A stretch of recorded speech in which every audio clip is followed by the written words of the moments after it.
The everlasting epic of the so-called Russian doping scandal, heavy with the urine probe smell, had not quitted even after the Olympics in Rio started, and it was not a secret that the authors of a public chopping the Russians team meant to go further, to call it outlaw. At the same time, all the Russian sportsmen up to kids would become the real sport villains we haven't seen from the Cold War times. My name is Tarago. I'm a fighter from the Soviet Union. And it does not take to be a genius and understand that all the hysteric anti-Russian campaign is led under the slogan "Russian means doping", and the Russian Paralympic team is an even more drastic example. But the worst of it is all the dirty tricks have no pragmatic sense. This is dictated by the only wish to annoy the beloved enemy.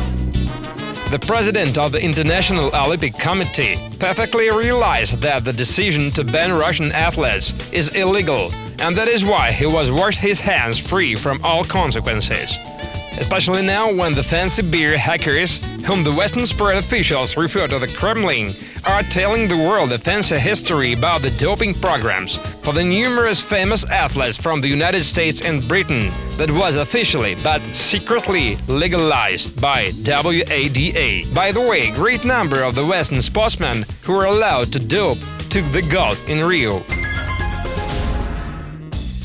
It is obvious that practical harm for Russian is null. In case the main Russian team was banned, that it would be a great damage for the Russian sports industry, its role in the international sports society and the government's self-esteem. But the ban for the Russian handicapped athletes has raised the issue of the national pride and dignity of all the Russians, even if they are far away from the motherland. Such a fraud will not ever be forgiven. For the Russians, it is now clear that the reputation of the Western sports structures is extremely questionable. It seems that sports officials are so dumb to understand that from now the Russian people finally lost credibility for the values declared by the West. With a cool insolence of banning those deceitful Russians, the WADA and the International Paralympic Committee are not still able to understand what terrible consequences they are about to face, when several months later it will become clear that the Russian athletes were banned illegally. The Russian government is free of fools to prove that no one must be punished twice for an offense, because that international norm is universal for all the sportsmen, wherever they are from. And at that moment, Moscow will do what the West usually does. It will sue the sport organizations tied with it to get back what the Russians do deserve.